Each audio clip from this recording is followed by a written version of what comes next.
الشيطان الرجيم. بسم الله الرحمن الرحيم. الحمد لله رب العالمين، والصلاة والسلام على أشرف المرسلين سيدنا ونبينا محمد النبي الأمي وعلى آله وصحبه أجمعين. وبعد سكراب جولنكم إن شاء الله نجوك جنجل ميدة تفسير القرآن الكريم إن شاء الله هذا كهام بالنودن إن ندر سورة الفاتحة وبسورة الجيدو إن تمنان قول ندر ما قول بدك إن شاء الله. تنجوي ليس كل الأنبياء منعما عليهم ناكل النبي فو كي مؤجر جمو مؤجر لامو مؤجر جودي ناكل النبي فو نايو نجرب ابتلي ونجرب ما بجربوجه بعضهم مبتلى بأشد البلايا وبنجرب ما جربوجه شاتو من النبيين ندر النبي من بو والصديقين تو كان يسأل الذي سر الذين أنعم الله عليهم من النبيين كم بيوني النبي والصديقين غوند بتوكي بأنبوين والشهداء بسيدي والصالحين بلاب سي الله يوحسن أولئك رفيقا كوم يتواندر بيدو جهنم مودو وودي هاي بصبرا إمادا نم أنبوين نم صديقين نم شهداء نم صالحين كاي دو كان جهنم وودي توني ورد أن الرسول صلى الله عليه وسلم ورها النبي صلى الله عليه وسلم أنهم اليهود كم بيوني مغضوب عليهم غير مغضوب عليهم دو ويعمل أن يهودا كم بيته بألا تكني ولا بدالينا ورها النبي صلى الله عليه وسلم وكم بيته النصارى بنو إمام أحمد ورثني والها مسند مودو تو ويورد عن الرسول أنهم اليهود كم بيته يهودا كم بيوني غير المغضوب عليهم ووصفهم القرآن بأنه غضب عليهم القرآن بوتندني به ألا تكني بغم ودها ألا ولي تعالى تكنغو يهودا كمان فباءوا بغضب على غضب. اليهود هم الذين علموا ولم يعملوا بعلمهم فغضب الله عليهم. يهودا كم بأندي بنقودي أندل أما سبيشالي هوتين كو أندل مبه كان جودي ألا تكني به ولا الضالين ورد عن الرسول صلى الله عليه وسلم أنهم النصارى. الضالين بو كم بيت النصارى النبي صلى الله عليه وسلم كم بو النصارى دلوا عن الطريق ما عرفوه كم بنصارى بمجو سيلاتي بأندا ما لاول بتوكتا بكيفتا نو ألا تكورتي ما عرفوا الحق بأندا غوغا هم جهلتهم فقط كم بمجو بتن حتى جعلوا الأبد ربا من شدة جهلهم وحماقتهم دوغو مجر مبه ساتو مجر مبه هما كاري مبه فودani be sai be koshi jihado be ngarti mo kanko ni Allah ay yahudan ko kan na goddo be koshi ngarti Allah kambe be andi kambe ngakka lutugo Allah on har Allah on tikkani be nasara bo kay wona e majjube sai be koshi be darni goddo be annabi Isa Allah Maryam Allah irmajini an kambe ngado be darni tan Allah be hanyoni Allah don majjere huma kare amma al yahudu faqad alimu amma yahudan ko be andi ولكن لم يعملوا بعلمهم أما بقراء أن كان جوالي كان بفتية تكرا الله والنصارى جهال فقط أما النصارى بمجوه غير المغضوب عليهم ولا الضالين آمين. ليس من القرآن آمين دولا عند القرآن إنما هو تابع الله تبارك وتعالى كتابع الملك الذي يتبع به مكاتبه واتو آمين دو دم هون on bana sitam wato mbiyata dum wato tambari Hausa mbiyata dum ko sitam ni mana honde goddo takkata ta windi derol a yerbana goddo se ngara se takka se be anda an windi to amin do kala du'aare ngaruda fu ta wadi amin do bano a takki a yerbani Allah yo taga don tafa Allah jaba to ni amma amin wala der qur'ano to nasai baqara suratul baqarati gol madanin kewol madina gol jippina wallu mari aaje temerdi e sappo e jetati e jeego ko e joyi wallo fuddira bismillahir rahmanir rahim alif lam mim Allahu a'lamu bi muradihi Allah andi kono foto be karfeje tati de e burna fu fawatu suwari kanji wobbe fasiridi de sahaba wobbe fasiridi wobbe fasiridi musamman irin ana Aisha to jama mo ya Allah andi kono foto to irin Abdullah ibn Abbasi o fasira di yake fere to ala kulli halin ni Allah wadi din gam tampina ko moy forfotita be Qur'anu to do yo wada irin Qur'anu wadda irin karfe jero bana dum hefta ko den foto sai Allah wadani mo karfeje ɗe ko moye anda ko ɗe nufoto to nde ko moye anda to kanko ma o anda to kanko bo ɗume o waddata o wiya kanko ma waddi hunde nde wala andurode se kanko o fotayi to ni ɗum karfeje tati Allah laamiɗo waddi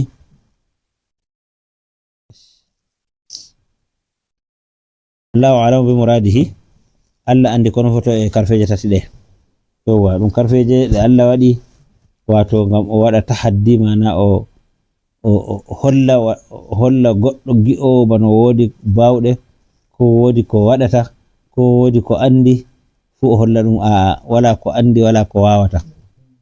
araɓe wi'oɓe fasihanko en ɓe andi kalmaji arabiya to ɓe fassira alif lam mim kono fete wala mo foti fassira to kanjum ɓe mbiyata Allahu a'lamu bi muradihi kanjum ma waɗi kanje sahaba fassiraɗe fassirtaɗe to zalika alkitabu deftere ndeɗo mana ɓe ɗon mbiyande zalika ngam ɓagago daraja mare nden ton deftere ɓangide amma wakkati ko bagara jippo ko rima ɗuɗal qur'anu fu jippotake to amma ko waɗi ngam wi'ugo wi'ande hazal kitabu nde deftere ndeɗo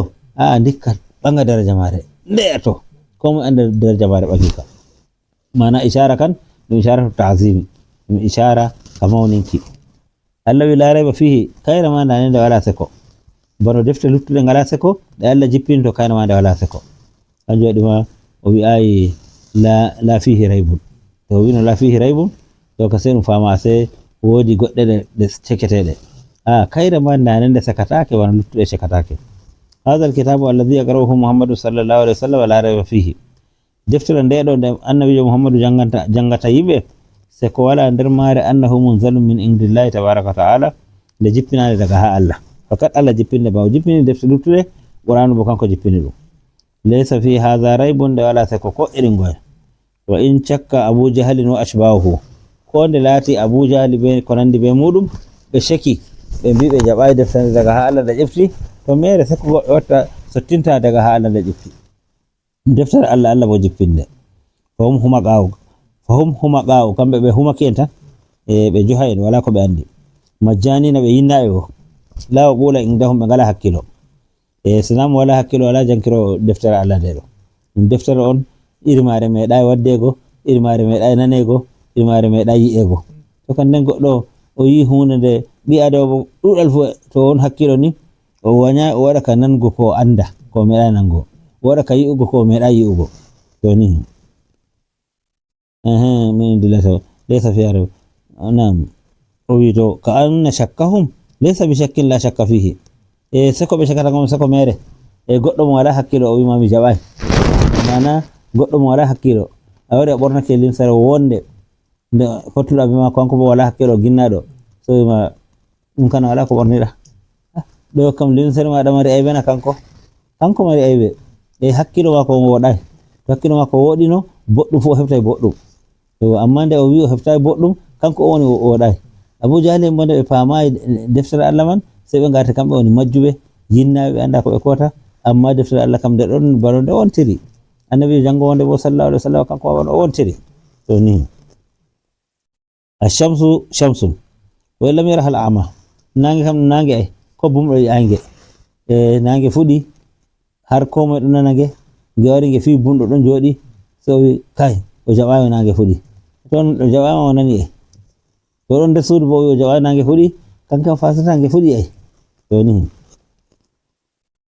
wal asalu asalun wa in lam yajid damahu almaridu jumri bo ɗum jumri ko nyawɗo anda ndakam mari ni nyawɗo hokka jumri nde mukkili so wi kaɗɗum jumri ni haɗa kan hondu aybe honduko mako na ɗum aybe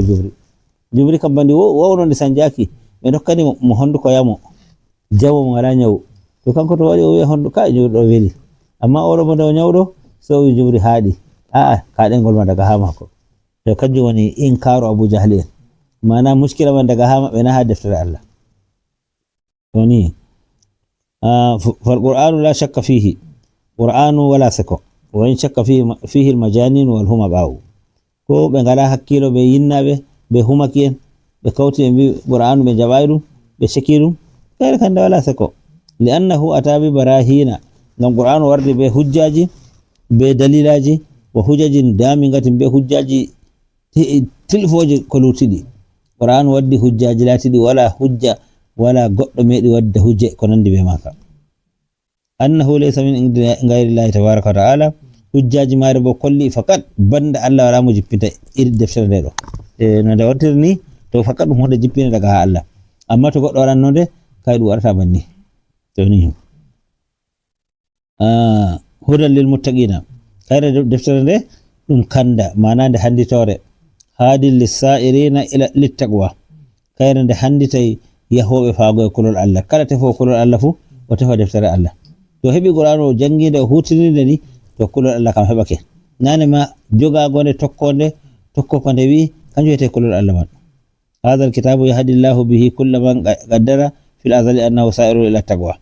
deftere de Allah don handitira kala mu Allah hoddirani daga azal mudum daga azaliya goddo Allah hoddiri odo ko wala to kulul Allah to be deftere qur'ano Allah handitita mo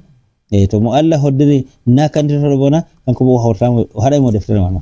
ko to jangina ma famatade ko jabatade ko hutirtade amma o jangade o jabade o hurande ato onane ma o hoddirana ma kanda dum goddo nane ma kandito to do be wete muttaqina man hulobe Allah man se o tindini be o alladheena yu'minuna bil ghaibi kambe te nuddimbe hunde wirnide hunde de be ngi'ai yotande be bi'en wodi en andi mayde kan don ngi himbe dum maya amma to bawo mayde fala ko lutti fala ko mo anda sai to yahi anda jonde barzakh no wai anda dargal no darato hisabu gadete dum wala anduro dum lawol aljanna wala anduro gol lawol hite wala anduro gol di fanwaji di andaka sai bawo dum sai to dum yahi di ande sai Allah wi to hunde anda dem malaika en ngi awe nuddini be Allah on hore ma ko en ngi awe nuddini mo to dum kanjum wete kulol Allah nuddingo jaba kala ko anda ayi ayfu to Allah wi dum don ni jaburum don to kanjum wete kulol Allah to ni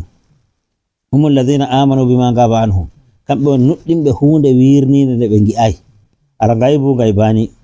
wirnaki bo hunde to wi'ama wirnide birnto e didi ngaybun ngaba anka wodi hunde wirnide de do wi'e ngaybu nde wirnake ma andade kayre wete huwal jannatu wan naru wal malaikatu wal hurul ilm wal basu wa ma wara al basi kanjoni aljanna do wirni en anda en meda yugo kam yite don wirni malaika en be wirni be ngetabe hurul ilm mo men der aljanna be ngetabe ummungal dergal ngal hore magal ngal wadai tawon ha jode ko mo andangal ko ni gada magal fu wadai andaka kullu hadha ngaba anka wa amanta bihi dum paddu wirnake ay ayruma ma nuddini to kanko wete muttaqina wa ngaybun gifta anhu ya abdu wodi bo birni dum amma kanjum bona kanjum wirni aljanna do wirni en anda en meda yugo kam yite don wirni malaika en be birni be ngetabe hurul dine mo men der aljanna be ngetabe ummungal dergal ngal hore magal ngal wadai tawon ha jode ko mo andangal ko ni gada magal fu wadai andaka kullu hadha ngaba anka wa amanta bihi dum paddu wirnake ay ayruma ma nuddini to kanko wete muttaqina wa ngaybun gifta anhu ya abdu wodi bo birni dum amma kanjum bona kanjum wirni an wirni kanjum kadu wirnaki anni wirni on yi aydum to wa huwa hadratullahi tabaraka ta'ala faada Allah kadon ay Allah kam ande ko to faada mudum don to amma an bo ay kana to de ayata kani to an o wirni na kanka wirni yowa warti wirnakin dum an wirni to kam diya kam kanjum birni ma ayata di ngol bo na ngol wirni an wirni ayata ngol to ni hiya ma gabat faada Allah kanka kam ka wirnaki hadratun kadon don agrabu ilayka ka buri badaki ma min kulli shay'in na Allah wa nahnu agrabu ilayhi min hablil waridina Allah buri badaki be adama do dadol dana mako to alhali bo hude to badide nana yende to ko de yende an o wirni wa hewta andugo yugo Allah to ni in lam tajidha fa antal ghaibu kala hunde wi ane nanene don fu sai wi ami ai an o woni birni do kayre kam de don lahiya na kayre wirni yu'minuna bil ghaibi be nutna ko wirni o yuqimuna salata be wota julde bo ngam julde kala hande innete fu ha qur'anu Allah wetan julde tan mbo'ine julde ngam kayre shardi ma sai tan de wo'inama nende na to julde yu aduna salata kamilatan be ndoka julde bo timmude kala wakkatiji fu be julay wakkati mabbe timmudi nden bo be shardiji julde den wa mimma razaqnahum yunfiquna wa yunfiquna ɓe ɗon ñamna mimma razaqnahum min ba'di ma razaqnahum nder yoga ko min diskiɓe Allah wi ay koca ko marɗa pat dokkitira a o wi nder ko marɗa o wi'ete dokka kaza o wi'ete bo dokkita ɗum ma o wi'ete bo ɓe dokkata ɗum ma to o wi'ete ɗum dokkirta o wi'ete bo ko dokkata si ta dari bo ita ɗum hunde seɗɗare misalu neɗɗo o nelduma ceede 40,000 ko ujune 14 jonta e nder neɗɗako non e adilako ɓingel gaddangima ceede 14 ɗo ay hay dokkama ko bo 1,000 gotel tan kam a habda dokkamo ngel aɗo lutti 33 fa mana aɗo lutti 39 to ɗeɗe paɗɗe maɗa itta gotel dokkamo wi'a hokkata ay ɗo kam nden adilako waɗa ñanta hokkamo ngel to foti ñande go to hokkama o waddama waddantama oɗo wala ko hokkata yam so o dara goɗɗo dokkowomo gotel man so o yarna ɗum to nden Allah hokkima jawdi ndi o hokkuma ndi fu waɗi so wi to nder mari nder ceede waɗa kala naira 40 fu ko dala 40 fu ko anni ko laati 14 fu ko so gotel a hokka 39 ka pat mi accanima ɗum maɗa to gotel ngel kan tange salora mana to ni ngel salorama bo Allah bo alkawal mako wa gotel ngel dokkoɗa ngel ma wa jonta ñamane dokkoɗamo o wi'ete ngel man zal ladhi yuqridu llaha qardan hasanan fayudaifu lahu ad'afan kathiratan moy hokkata Allah ñamade wonde Allah yoɓamo sowsoynanamo shawiji ay gotel dokkoɗa nder 14 gotel ngel kam e gomata accino ngel ba saɗata ngel nafatama ko 39 waɗanama kam gotel ngel waɗata e amma fo ta hokkinge so Allah yettuma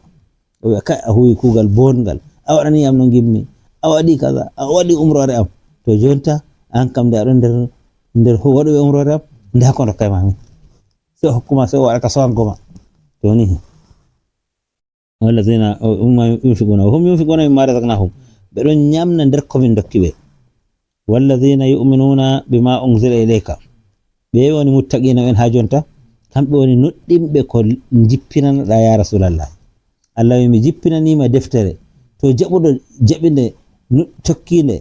nuɗɗininde ɗon hurande jaɓi bo ko gadduɗa dina islama kam jaɓi julde nde gadduɗa to fa ɓe kamɓe wiyete hulɓe Allah allazi huwa alqur'an ɗume jippina ha annabijo karete qur'anu e to goɗɗo jaɓi qur'anu oɗon hurande oɗon jangande oɗon hurande to jam o ratake nder muttaqina nam bima unzila ilayka ko wama unzila min qablika nden bo ɓe nuɗɗini ko salinoma deftere Allah jippinno fu ɓe nuɗɗini ɗe mana ko jippina min qablika yeso ma ya rasulallah sallallahu alaihi wasallam al imanu bima unzila min qibali rasul min qabli rasuli la yanfa'u illa idha amana bima unzila ila nabiy sallallahu alaihi wasallam nuɗɗinki defte artuno ɗe fu o wi daga defte ɗe Allah jippi daga annabi adama ko annabi shisu hanyu arti jippinane go defte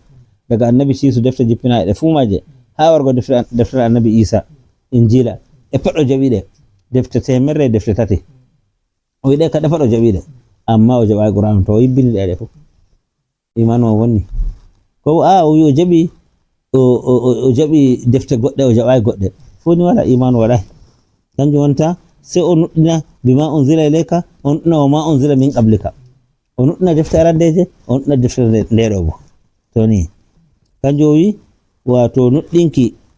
ko jippina daga annabijo warayi sallallahu alaihi wasallam ɗum nafata sai to o nuɗɗini ko jippina ha annabijo man bo e o nuɗɗina ɗuɗɗe to o nuɗɗina ɗo bo joni fali haza man amana bi jami'il anbiya'i wa kafara bi nabiyyi zamanihi huwa kafirun ko moy o nuɗɗini kala annabi fo jaɓiɓe amma annabojo mo wadi zamanu ko o jaɓai ɗum to hefnake ɓe paɗɗo hefnake ɓe wala jaɓomo ko goto wa kadhalika al awliya'u non bo jiyaɓe Allah ɓe Allah wi ala inna awliya Allah la khawfun alayhim wa la hum yahzanun alladhina amanu wa kanu yattaqun lahumul bushra fil hayati dunya ayaji mabɓe Allah wi ɗon mari walo en mana walo en yiɗɗaɓe tokkiɓe ko Allah man yiɗi kamɓe wiyete awliya'u ngam no fasiri awliya'u man wala Allah wa walahu Allah goɗɗo o tokki Allah har Allah jaɓanimo kanko wiyete waliyu to kamɓe bo kamɓe ma ta wi'a tokkake ɓe fu maɓɓe to sai ta tokkake salinoɓe ɓe gonduɗa fu yowwa kanjum o wi wa kadhalika al awliya'u man amana bi jamil awliyai ko mo ni kala walo en fu wa kafara bi kamili asrihi so amma o hefnanake fa walojo zamanuru mako fo maqdum anillahi tabaraka wa taala wala nuɗɗingo walo ɓe man nafaymo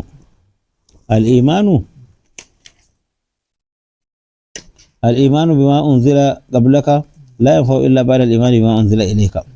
nuɗɗinki ko saliɓe wato warɓe yeso maɗa nafata sai to nuɗɗini ko garduɗa ko jippinanaɗa wama unzila min qablika o nuɗɗina ko jippinanaɗa o nuɗɗina bo ko artunoma wa bil akhirati hum yuqinuna ɓe laato bo ɓeɗo laɓɓini fa dargal ka wala siko ngal ɗon ñalawma dargal nde ko mo wi nuɗɗinayde to kanko bo imanu mako fuu yirbi sey to o jaɓi o nuɗɗini woodi dargal wala siko Allah wi dargal ɗon oɗo wiya ngal on toggitogal ñalawmare nden nde ɗon wara to ko moye jaɓato o muminijo o julɗo o muminijo o jaɓa ñalawmare dargal nde wala siko nde waray bo bi'ayi nder mare pat sey ɗi ngaɗi to ni hum yuqinuna bil akhirati ɓe laɓɓini lahira man ɗon ulaika to ɓeɗo alladhina wusifu bi tilkal awsafi tindinaɓe tindinoje ɗe allati zakarna haɗe innuɗen ɗe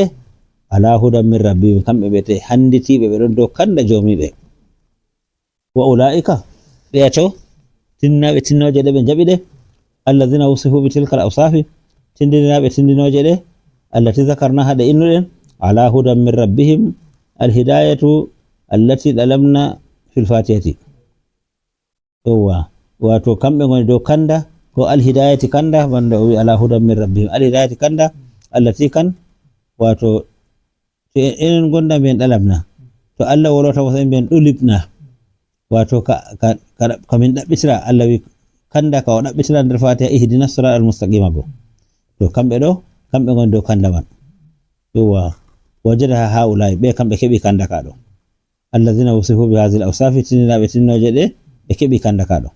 wa ulaika ɓeyato bo kamɓe wiyete hamɓe wiyete almuflihuna tiniɓe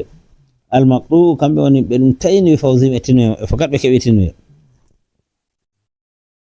nam bi fawzim binajati minan nari ngam ɓe hisoɓe hiite waɗu kolihimul jannata ɓe nasay bo aljanna almu'abbadati alayhim ka dumdete ka bo dow maɓɓe mana ɓe nasay ka wala wurtago to futiha suratu bi arba'i ayatin fil mu'minina sural ngongol maɓɓitirama kangol baqara be ayaje 4 ɗe kamɗe fu ɗe muminin ha wargo ɗo humul muflihuna ɗo wa ayatayni fil kafirina waddi ayaje 2 bo ɗe heferɓe wa 13 ayatan fil munafiqina waddi ayaje 13 tokkiɗe kanje munafiqin hamɓe wonta ɓe kolli ɓe nuɗɗini bo ɓe nuɗɗinayi summa da'a ibadahu ila wahdaniyatihi sai Allah noddi jeyaɓe mako faago goɗetingomo tan o mota yayon nasu ubudu rabbakum allazi khalaqakum wallazina min qablikum la'allakum tattaqun yogo yeso kadi yowwa wal imani bi rasulihi nden o noddi yimɓe faago nuɗɗin killaɗo mako wal jannati ɓe nuɗɗina aljanna wan nari ɓe nuɗɗina yiite ɗon summa khaɗaba bani israila tor nder raga reta surol ngol so Allah wolwani bani israila fi nisfi surati reta surol ngol ya bani israila اذكروا نعمتي التي أنعمت عليكم وأوفوا بأهدي أوفي بأهدكم وإياي فارهبوني ورني بهم بآية جمع ثم أتى بفقه الدين جنس أودي حال الدين قد حال فقه معنى كذا ولي داكيتا كذا كذا داكيتا مودم فو عند رسول الله سوى كتب عليكم القصاص في القتلى الحر بالحر والعبد بالعبد والأنثى بالأنثى يوا تو غدو o bari goddo to dum toni amdu o bardimo to kanko ma o bare kutiba alaykum qisasu fil qatla barabe dum wato to goddo andi o bare goddo o barata ko am ay o hisni yonki mo barata ngam yonki ma ko ay yonkiji didi kisi to amma nde dum acci horego bona warti goddo bare goddo bo bartake nda dum nde weti fot barko e ngadete amma to dum to kita Allah wan huyeteno kala bardo fu bare nda dum accino ma wala jabo bara goddo andi o bartedo to ni al awsaf al arba'atu fi awwal surati al khulafa al arba'ati tindinoje nayde Allah wi e fuddode surol gol alladhina yu'minuna bil ghaibi wa yuqimuna as-salata wa mimma razaqnahum yunfiqun والذين يؤمنون بما أنزل إليك وما أنزل من قبلك وبالآخرة هم يوقنون ده نيده للخلفاء الأربعة سيدنا أبو بكر سيدنا عمر سيدنا عثمان سيدنا علي أول ما ذكر tinnora inna artuna inna Allah yuhuda lil muttaqina wa artuna kulobe Allah wa taqwa sifatu Abi Bakr as-Siddiq radiyallahu anhu taqwa kulor Allah musifa sayna Abu Bakar ay wa sayujannabuha al-arqa ha Allah wolota hala sayna Abu Bakar rasul layli o hitage mi daytinayge hulobe Allah so alladhi yuti malahu yatazakka ko moy kala fasari ayaje no ayaje sayna Abu Bakar to sai kanko ni atqa kanko na taqiyu ma wasala ke taqiyu atqa burdo kulor Allah doni hadhihi nazala fi Abi Bakr ittifaqan kala fasara fadde bi ayaje aya kaado kaji pakedo sayna Abu Bakar wal imanu bil ghaibi nuddinki ko wirni na wi huda lil muttaqin hanko sayna Abu Bakar so alladhina yu'minuna bil ghaibi hanko tokki so imanu bil ghaibi sifatu Umar ibn al-Khattab don sifa sayna Umar radiyallahu ta'ala yawma aslama Umar nyande sayna Umar silmi nazala ala rasul sallallahu alaihi wasallam wa Umar yusallimu ya ayyuha an-nabiyyu hasbuka Allah wa man ittaba'aka minal mu'minina to de ayande sayna Umar nyande on sujullan ko Allah jippini ayara de jippini annabijo hande kam Allah hejanima ndembo be tokkibe ma to mani tabaka do sai fasal sayna Umar de tokkido ma o ngam daga nde annabi sayna Umar silmini daga dum fitnaji billugo yimbe ka sai usti ngam be kulaymo to al imanu sifatu Umar imanu sifa sayna Umar wa yuqimuna salata sifa sai hadhihi sifatu Usmana sifa sayna Usman radiyallahu anhu aman huwa qa'idun ana al-layli sajidan wa qa'iman yahdharu al-akhirata wa yarju rahmat rabbih ayande bonde jippake hadhihi nazalat ayande jippake do sayna Usmanu Allah wi da don darido dun yankinani Allah jemmare fu o wadi ka ana al-layli sajidan wa qa'iman o daro o sujida o daro o wadi ka julugo ayuqimuna salata tay sifa bako to kana yaqumu layla bil qur'ani kanko wato jemmare ko weta qur'ano warata qiyamul layli makko defan mare nan wa hafiz jomare wa mimma razaqnahum yunfiquna min berun dokka bo der ko min diskibe hadi sifatu Ali ibn Abi Talib sifatu sayna Ali ibn Abi Talib to inshallah karamallahu wajhahu en baade do inshallah jango se Allah hutinen dersir made yesore sen jokken ha balde inshallah alhamdulillah alhamdulillah اللهم صل وسلم وبارك على سيدنا محمد عبدك ونبيك ورسولك النبي الأمي وعلى آله وصحبه وسلم سبحان ربك رب العزة عما يصفون وسلام على المرسلين